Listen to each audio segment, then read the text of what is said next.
আসসালামু আলাইকুম সবাইকে। Dinajpur medical student and doctor গ্রুপের পক্ষ থেকে স্বাগতম জানাচ্ছি। সাথে আছে মোহাম্মদ সাফওয়াত হকিমন। আজকে আমাদের সামনে যে টপিকটি নিয়ে আলোচনা করব সেই টপিকটি হচ্ছে gingivitis, the normal periodontal tissues, classification of periodontal disease. চলুন তাহলে শুরু করি।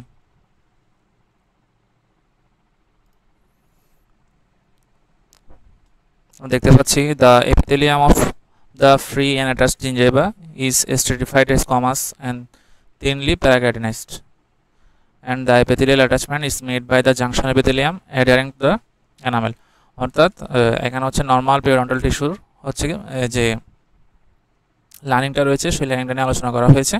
অনেক সময় এমসিকিউর জন্য বা আমাদের হচ্ছে ভাইভাতে স্যারও জিজ্ঞেস করে থাকতে পারে, এই জন্য হচ্ছে আমাদের এই বিষয়ে কিছুটা জানা দরকার। যদিও আমাদের রিটেনে হচ্ছে তেমন একটা এই টপিক থেকে প্রশ্ন না আসার বা আসার চান্সটা কম। এরপর আমরা দেখতে পাচ্ছি the junctional epithelium adhering to the enamel achieved by the cell secreting a basement membrane onto the enamel and attaching to it by hemirhizomosome। অর্থাৎ বলা হচ্ছে আমাদের যে ফ্রি এবং অ্যাটার্ন জিঞ্জাইভা রয়েছে সেই জিঞ্জাইভার যে লাইনিংটা সেই লাইনিংটা হচ্ছে স্ট্রেটিফাইড স্কোয়ামাস এপিথেলিয়াম এবং হচ্ছে প্যারাকার্ডিনাইজড। এরপরে বলা হচ্ছে যে এপিথেলিয়াল অ্যাটাচমেন্ট সেটা হচ্ছে আমাদের জাংশনাল এপিথেলিয়াম দ্বারা কীভাবে ফর্মেশন হয়, আর এই জাংশনাল এপিথেলিয়ামের মধ্যে হচ্ছে আমাদের হেমিডিসমোজোমের কী থাকে, কন্ট্যাক্ট থাকে। The attachment to the enamel appears histologically as a clear cuticle। এরপরে বলা হচ্ছে আমাদের যে এই যে এনামেলের সাথে আমাদের যে এপিথেলিয়ামের যে বা পেরিওডন্টাল টিস্যুর যে হচ্ছে অ্যাটাচমেন্ট সেটা দেখতে একটা ক্লিয়ার কিউটিকলের মতো দেখায়। আমরা যদি ফিগারটা দেখি তাহলে দেখা যাচ্ছে আমাদের 7.1 এর ফিগারটার মধ্যে আমরা দেখতে পাচ্ছি the epithelial attachment forms a line from the top of the papilla to the amilocegmental junction। তাহলে এই যে এখানে একটা আমরা তিন ডিমার্কেশনটা লাইন দেখতে পাচ্ছি যেটা হচ্ছে আলটিমেটলি আমাদের epithelial attachment. The gingival sulcus minute in extent is formed where the papilla curves away from the line of the enamel surface. This is hardly any inflammatory infiltrate। অর্থাৎ বলা হচ্ছে আমাদের জিঞ্জাইভাল সালকাসটা রয়েছে এই সালকাসের মধ্যে হচ্ছে আমাদের যে এনামেল সারফেসের লাইনিংটা রয়েছে সেই লাইনিংটার মধ্যে এক ধরনের একটা কার্ভ ফর্মেশন হয়েছে, এই একটা কার্ভ, হ্যাঁ, অনেকটা বি শেপ, হ্যাঁ, কিন্তু এখানে হচ্ছে কোনো ধরনের এনামেলের যে ইনফ্ল্যামেটরি কোনো ইনফিল্ট্রেশন যে আছে সেটা মানে বোঝা যাচ্ছে না, এটাই বলা হচ্ছে। তো আলটিমেটলি আমাদের যে কথাটা দাঁড়ালো সেটা হচ্ছে আমাদের যে পেরিওডন্টাল টিস্যুর সাথে যে তুতের এনামেলের যে হচ্ছে অ্যাটাচমেন্ট সেই অ্যাটাচমেন্টটা হচ্ছে একটা লাইনিংয়ের মাধ্যমে হয়। সেই লাইনিংটা হচ্ছে কি জাংশনাল এপিথেলিয়াম, হ্যাঁ, এবং হচ্ছে এটা আমাদের স্ট্রেটিফাইড স্কোয়ামাস এপিথেলিয়ামের লাইনিং থাকে, পাশাপাশি হচ্ছে প্যারাকার্ডিনাইজড এপিথেলিয়ামের আমরা ফিচার পেয়ে থাকি। এবার 7.2 যদি আমরা দেখি এখানে বলা হচ্ছে the epithelium has been torn away from the tooth. অর্থাৎ এই যে আমাদের এখানে দেখা যাচ্ছে এই যে টুথের সাথে যে এপিথেলিয়ামের যে একটা অ্যাটাচমেন্ট সেই অ্যাটাচমেন্টের মধ্যে একটা গ্যাপ তৈরি হয়েছে। কেন তৈরি হয়েছে বলা হচ্ছে on this tooth the epithelial attachment has migrated onto the surface of the cementum as a result of periodontal disease। অর্থাৎ পেরিওডন্টাল ডিজিজের কারণে আলটিমেটলি আমাদের এপিথেলিয়ামের যে অ্যাটাচমেন্টটা সেই অ্যাটাচমেন্টটা হচ্ছে একটা সিমেন্টামের দিকে হচ্ছে কি হয়ে গেছে, মাইগ্রেট হয়ে গিয়েছে। এরপরে বলা হচ্ছে but the tear is within the junctional epithelium leaving some of its cells still adherent to the cementum and attached by a clear cuticle. তাহলে এই যে যদিও আমার মাঝখানে ফাঁকা স্পেসের কারণে টর্ন এভার ফিচারটা পাচ্ছি কিন্তু তবু হচ্ছে কিছু এপিথেলিয়াম আমরা অ্যাটাচমেন্ট পাচ্ছি, এটা হচ্ছে মেনলি আমাদের সিমেন্টামের সাথে অ্যাটাচমেন্টটা রয়েছে, এটাই বলা হচ্ছে। এরপরে যদি আমরা anatomical regions of the normal healthy gingival tissue নিয়ে আলোচনা করি তাহলে সেখানে বলা হচ্ছে একটা জিঞ্জাইভাল টিস্যুর মধ্যে হচ্ছে জাংশনাল এপিথেলিয়াম থাকে, সার্কুলার এপিথেলিয়াম থাকে, ফ্রি জিঞ্জাইভা থাকে, অ্যাটাচড জিঞ্জাইভা থাকে।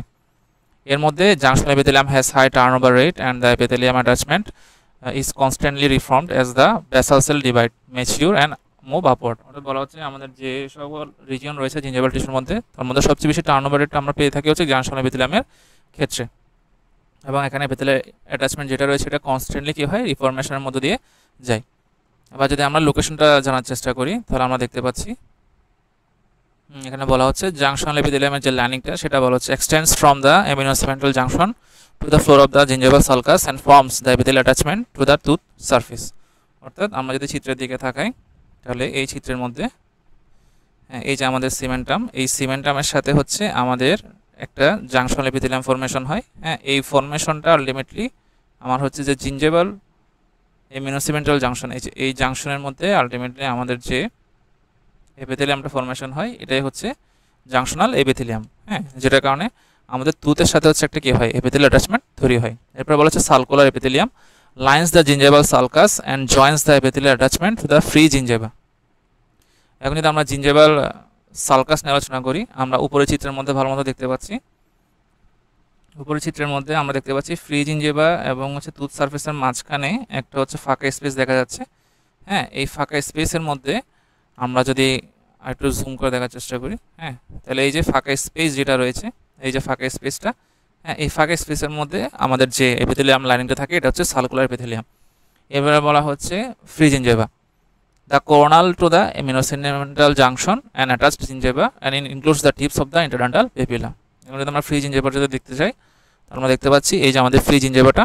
হ্যাঁ, ফ্রি জিঞ্জেভা হচ্ছে আমাদের টুথের যে হচ্ছে সার্ভাইকাল রিজিয়ন, সার্ভাইকাল রিজিয়নের মধ্যে হচ্ছে আমাদের কয়েক মিলিমিটার পর্যন্ত একটা এক্সটেনশন আমরা দেখতে পাই, এবং যখন প্রুভিং করি তখন হচ্ছে আমাদের এই যে প্রুভিংয়ের যে টিপটা থাকে এটা হচ্ছে এটার নিচ পর্যন্ত যে থাকে, যতক্ষণ পর্যন্ত আমাদের ফ্রি জিঞ্জেভার এক্সটেনশন থাকে।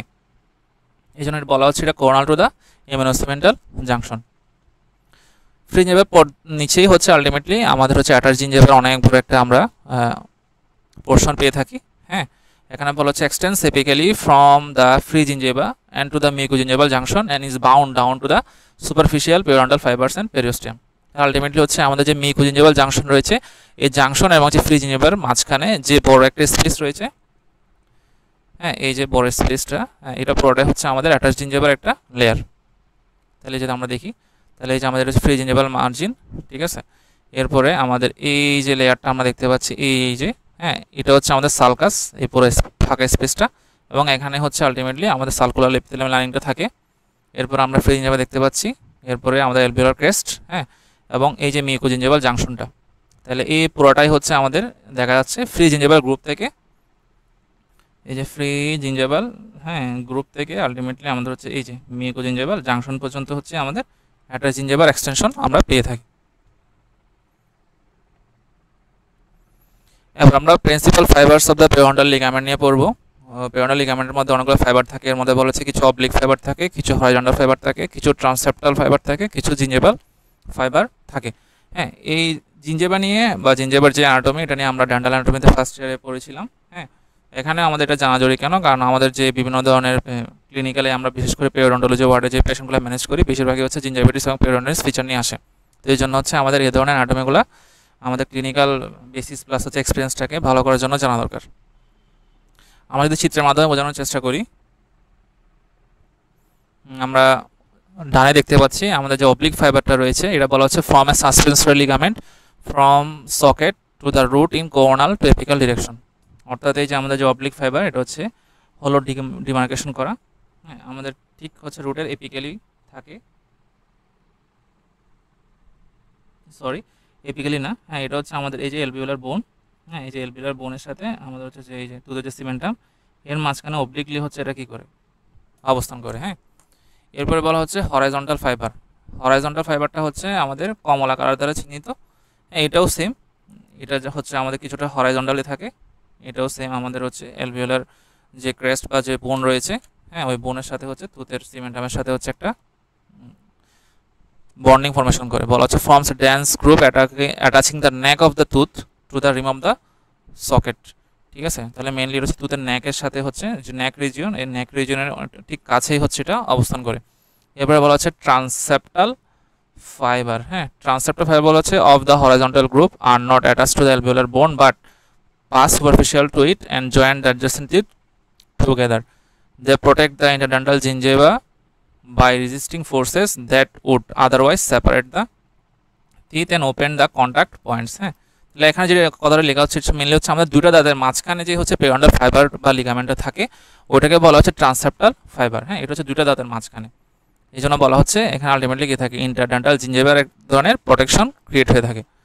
এরপরে বলা হচ্ছে জিঞ্জেভাল ফাইবার, এটা বলা হচ্ছে কি from a calf around the neck of the tooth supporting the soft tissue. অর্থাৎ জিঞ্জেভার সাথে হচ্ছে আলটিমেটলি যে পেরিওডন্টাল লিগামেন্টের যে কানেকশনটা রয়েছে, এটাই হচ্ছে আমাদের জিঞ্জেভাল ফাইবারটা।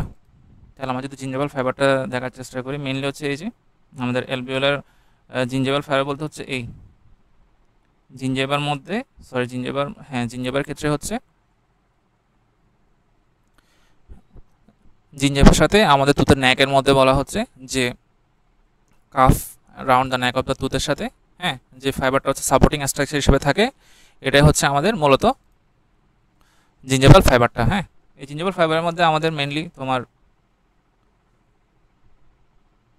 যে অ্যালভিওলার ক্রেস্ট, হ্যাঁ, এরপরে হচ্ছে আমাদের যে ফাইবারটা আমরা দেখতে পাই অবলিক ফাইবার, হরিজন্টাল ফাইবার, হ্যাঁ, এগুলো অনেক সময় কানেকশন থাকতেও পারে, অনেকে তো নাও থাকতে পারে। যদি আমাদের পিওরন্ডিস হয়ে যায় তাহলে এক্ষেত্রে এদের মধ্যে একটা ইন্টার কানেকশন তৈরি হয়ে থাকে। এরপরে আমরা চিত্রের মধ্যে আরও কিছু ফাইবার দেখতে পাচ্ছি, মেইনলি হচ্ছে ইন্টাররেডিকুলার ফাইবারটা। হ্যাঁ, ইন্টাররেডিকুলার ফাইবারটা হচ্ছে আমাদের যে দাঁত রয়েছে মাল্টিরুটের টিথ, ওই মাল্টিরুটের টিথের মধ্যে দুটো রুটের মাঝখানে হচ্ছে পেরিওডনশিয়ামের সাথে দাঁতের মধ্যে বা দাঁতের সকেটের মধ্যে যে হচ্ছে কানেকশন বা অ্যাটাচমেন্ট তৈরি হয়, সেটাই হচ্ছে ইন্টাররেডিকুলার ফাইবার। এবার আমরা অ্যালভিওলার মিউকোসা যদি একটু বলি, the alveolar mucosa is a thin mucosa extending from the sharply demarcated mucogingival junction into the sulcus. It has smooth surface, darker color and overlies loose mobile fibrous tissue. আমরা যদি চিত্রের মাধ্যমে alveolar mucosa দেখার চেষ্টা করি, আমরা দেখতে পাচ্ছি এই চিত্রের মধ্যে দেখা যাচ্ছে, হ্যাঁ, এই যে আমাদের অ্যালভিওলার মিউকোসাটা,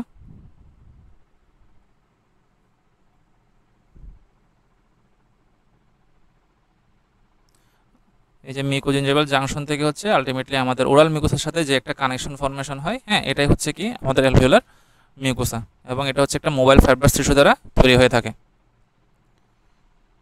এরপরে বলা হচ্ছে জিঞ্জিভাল এবং পেরিওডন্টাল ফাইবার, যেটা নিয়ে আমরা কিছুক্ষণ আগে পড়েছিলাম। এখানে আবার বলা হচ্ছে, এখানে বলা হচ্ছে the periodontal ligament comprises densely packed bundles of collagen fibre running from tooth to the bone interspersed by loose connective tissue containing white blood vessel nerves. অর্থাৎ বলা হচ্ছে আলটিমেটলি আমাদের যে জিঞ্জিভা এবং হচ্ছে পেরিওডনশিয়ামের মধ্যে যে কানেকশন, এই কানেকশনটা হচ্ছে কিছু কোলাজেন ফাইবার এবং হচ্ছে ফাইব্রাস টিস্যুর ইন্টার কানেক্টিভিটির কারণে হয়ে থাকে, হ্যাঁ, যেখানে হচ্ছে আমাদের হোয়াইট ব্লাড ভেসেলস এবং কি থাকে, নার্ভ থাকে। এরপরে বলা হচ্ছে the normal thickness of the periodontal ligament is approximately 0.1 to 0.3 millimetre. অর্থাৎ হচ্ছে আমাদের পেরিওডন্টাল লিগামেন্টের থিকনেসটা এটা হচ্ছে 0.1 থেকে 0.3 মিলিমিটারের মধ্যে থাকে নর্মালি।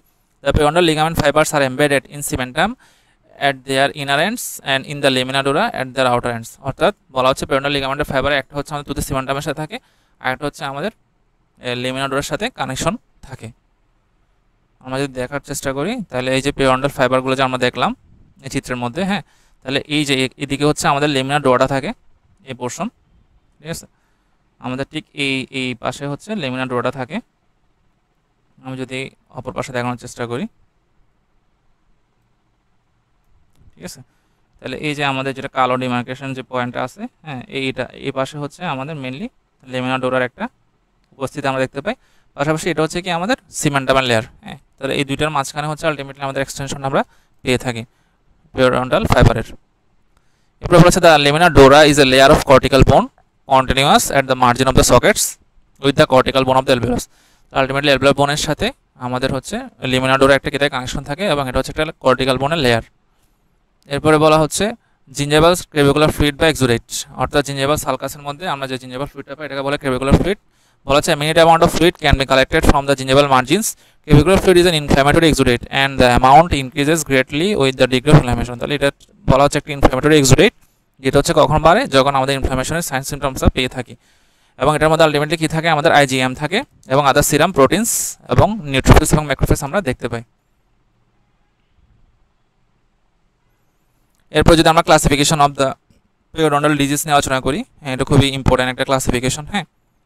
তাহলে এখন আমরা দেখতে পাচ্ছি আমাদের ক্লাসিফিকেশনকে আমরা কয়েকভাবে ভাগ করতে পারি। প্রথম হচ্ছে ডেন্টাল প্লাগ ইনডিউসড, এরপর হচ্ছে নন প্লাগ ইনডিউসড।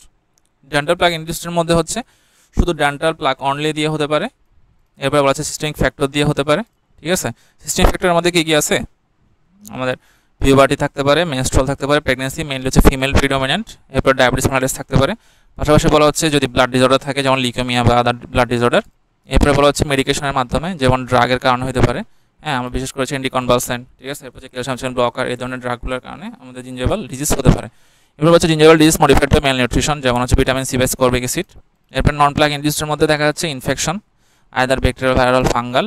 এরপরে হেরিডিটারি কোনো ধরনের যদি কী থাকে, আমার হিস্ট্রি থাকে, জেনেটিক কোনো ধরনের যদি কী থাকে, আমার অ্যাবনর্মালিটি থাকে।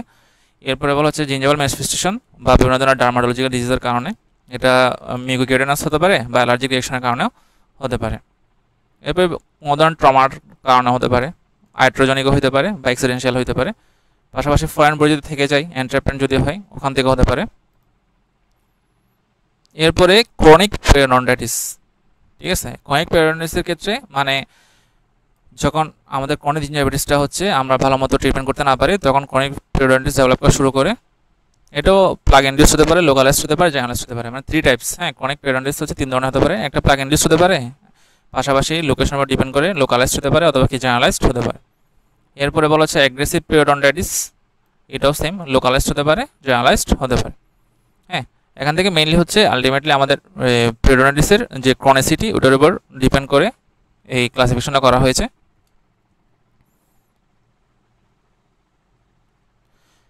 এর মধ্যে আমরা দেখতে পাচ্ছি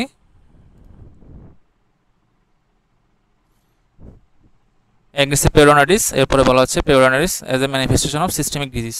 তাহলে সেম, হ্যামাটোলজিক্যাল কোনো ধরনের কন্ডিশন যদি থাকে, জেনেটিক কোনো ধরনের কন্ডিশন যদি থাকে। এরপরে বলা হচ্ছে কম্বাইন্ড যদি হয় পেরিওডন্সিয়াম প্লাস হচ্ছে আমাদের এন্ডোডোনিক ট্রিটমেন্ট যদি কোনো ধরনের কি হয়, ফেলিওর হয়, তখন হতে পারে। এরপরে বলা হচ্ছে local predisposition to plaque induced gingival disease or periodontitis. অর্থাৎ লোকাল যদি কোনো ধরনের কি থাকে, প্লাগ ইন্ডিউস জিঞ্জাইভাল ডিজিজ থাকে, তখন ওটা থেকে পেরিওডন্টাইটিস ডেভেলপ করতে পারে। এটা হচ্ছে আমাদের ক্লাসিফিকেশন অফ পেরিওডন্টাল ডিজিজ। আজ এ পর্যন্তই। পরবর্তীতে নতুন টপিক নিয়ে আপনাদের সামনে হাজির হব। আসসালামু আলাইকুম।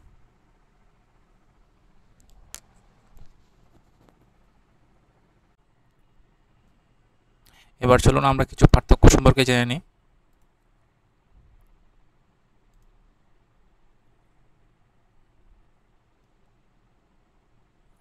প্রথমত আমরা যে জাংশন এপিথেলিয়ামের মধ্যে যে হেমিওডেসমোসোমের কানেকশনটা নিয়ে কথা বলেছিলাম ভিডিও শুরুতে, আমরা যদি আমরা দেখতে চাই তাহলে দেখা যাচ্ছে আমাদের যে টুথের যে সিমেন্টাম সারফেস বা ইমিউনোসিমেন্টাল যে জাংশনটা রয়েছে, হ্যাঁ, ওই জাংশনের মধ্যে আলটিমেটলি যে জাংশনাল এপিথেলিয়ামের যে একটা হচ্ছে অস্তিত্ব রয়েছে, এর মধ্যে প্রথমে যে লেয়ারটা রয়েছে এটাকে বলা হচ্ছে ইন্টারনাল ব্যাসাল লেমিনা, বলা হচ্ছে ফেসেস টুথ সারফেস, মানে টুথ সারফেসের দিকে থাকে। এরপরে বলা হচ্ছে এক্সটার্নাল ব্যাসাল লেমিনা, যেটা হচ্ছে আমাদের কানেক্টিভ টিস্যুর সাথে কি থাকে, কানেক্টেড থাকে। হ্যাঁ, তাহলে এই যে আমাদের হেমিওডেসমোসোমাল যে কন্ট্যাক্ট, এটা হচ্ছে কি আমাদের যে ইন্টারনাল ব্যাসাল লেমিনা এবং এক্সটার্নাল ব্যাসাল লেমিনার মাঝখানে যে আমাদের টিস্যুর যে হচ্ছে কানেকশন, হ্যাঁ, বা হচ্ছে আমাদের যে জাংশন রয়েছে, ওই জাংশনের মধ্যে আলটিমেটলি আমাদের হেমিওডেসমোসোমগুলো একটা ফাইবারের মতো করে ছড়াছিড়ে থাকে এবং একটা নেটওয়ার্কের মতো করে আলটিমেটলি কাজটা সম্পাদন করে। এর মধ্যে হেমিওডেসমোসোমের পাশাপাশি ডেসমোসোমাল কন্ট্যাক্ট আমরা দেখতে পাই। পাশাপাশি আমরা যে আমাদের কানেক্টিভ টিস্যুর যে লেয়ারটা, ওই লেয়ারটা আমরা পুরোপুরি দেখতে পাচ্ছি।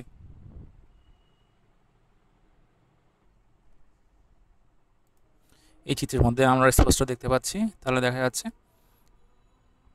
আমাদের ইন্টারনাল ব্যাসাল লেমিনা, যেটা হচ্ছে টুথের এনামেল সারফেসের সাথে হচ্ছে অ্যাটাচড অবস্থায় আছে। এরপর হচ্ছে এক্সটার্নাল ব্যাসাল লেমিনা, হ্যাঁ, এবং দুটার মাঝখানে হচ্ছে আলটিমেটলি জাংশন এপিথেলিয়ামটা রয়েছে। এরপরে এই বি চিত্রের মধ্যে এটাকে হচ্ছে বড় করে দেখানো হয়েছে, যেখানে আমরা দেখতে পাচ্ছি হেমিওডেসমোসোমাল কন্ট্যাক্ট এবং হচ্ছে ডেসমোসোমাল কন্ট্যাক্ট। এর মধ্যে বলা হচ্ছে ডেসমোসোমটা হচ্ছে কি সেল টু সেল অ্যাডিশনে সাহায্য করে, আর হেমিওডেসমোসোমটা হচ্ছে আমার সেল টু ম্যাট্রিক্স অ্যাডিশনের মধ্যে সাহায্য করে। এরপর আমরা দুটি পার্থক্য নিয়ে আলোচনা করি। প্রথমটা হচ্ছে অ্যালভিওলার মিউকোসা এবং অ্যাটাচড জিঞ্জিভার মধ্যে পার্থক্য। যদি কালার নিয়ে আলোচনা করি তাহলে অ্যালভিওলার মিউকোসা হচ্ছে রেড আর অ্যাটাচড জিঞ্জিভা হচ্ছে পিঙ্ক। সারফেস টেক্সচারে হচ্ছে অ্যালভিওলার মিউকোসাটা অনেকটা স্মুথ এবং শাইনি থাকে, আর অ্যাটাচড জিঞ্জিভার ক্ষেত্রে হচ্ছে স্টিপল কিছু অ্যাপিয়ারেন্স পাওয়া যায়। হ্যাঁ, এরপরে এপিথেলিয়াম সবচেয়ে গুরুত্বপূর্ণ, যেটার মধ্যে বলা হচ্ছে এটা নন ক্যারিনাইজড এবং এটার মধ্যে রেডিপ্যাক্স থাকে না, এটা হচ্ছে প্যারাক্যারিনাইজড এবং রেডিপ্যাক্স থাকে। এরপরে অ্যালভিওলার মিউকোসা বলা হচ্ছে অনেক বেশি ব্লাড ভেসেল থাকে, আর এখানে হচ্ছে তার চেয়ে তুলনামূলক ব্লাড ভেসেল কম থাকে। এরপর আমরা যদি ওরাল, সার্কুলার এবং জাংশনাল এপিথেলিয়াম নিয়ে পার্থক্য বলার চেষ্টা করি তাহলে দেখা যাচ্ছে ক্যারিনাইজডের মধ্যে আলটিমেটলি আমাদের যেটা সার্কুলার এপিথেলিয়াম, ওখানে কোনো ধরনের ক্যারিনাইজ থাকে না, জাংশনাল এপিথেলিয়ামে কোনো ধরনের ক্যারিনাইজড থাকে না। পাশাপাশি রেডিপ্যাক্সের অস্তিত্ব এই দুটার মধ্যে নাই। গ্র্যানুলাম এবং কর্নিয়াম যে আমরা বলতেছি, ও ধরনের কোনো ধরনের অস্তিত্ব আমরা আলটিমেটলি সার্কুলার এবং জাংশনাল এপিথেলিয়ামের মধ্যে পাই না। এরপর মার্কেল সেল, তারপর হচ্ছে ল্যাঙ্গারহ্যান্স সেল, হ্যাঁ, এই সেলগুলো হচ্ছে আলটিমেটলি আমাদের সার্কুলার এবং জাংশনাল এপিথেলিয়ামের মধ্যে থাকে না। এরপর টাইফ্লোকোলাজেন ব্যাসাল লেমিনা যেটা আছে, এটা হচ্ছে শুধুমাত্র আমাদের ওরাল এপিথেলিয়ামের মধ্যে থাকে। অন্যান্য টাইপসগুলো হচ্ছে সার্কুলার এবং জাংশনাল এপিথেলিয়ামের মধ্যে পাওয়া যায়। পাশাপাশি টাইট জাংশন হচ্ছে ওরাল এপিথেলিয়ামের মধ্যে সবচেয়ে বেশি থাকে। ওরাল এপিথেলিয়াম বলতে আমাদের ওরাল মিউকোসাকে বোঝানো হচ্ছে। তাহলে আমরা দেখতে পাচ্ছি আমাদের ওরাল মিউকোসার সাথে সার্কুলার এবং জাংশনাল এপিথেলিয়ামের হচ্ছে অনেক ক্ষেত্রে পার্থক্য রয়েছে। এই পার্থক্যটা আমার জন্য খুবই গুরুত্বপূর্ণ। এরপরে আমাদের অ্যালভিওলার মিউকোসা এবং অ্যাটাচড জিঞ্জিভা রয়েছে, এদের মধ্যে যে পার্থক্যটা এটা হচ্ছে খুব গুরুত্বপূর্ণ। আসসালামু আলাইকুম।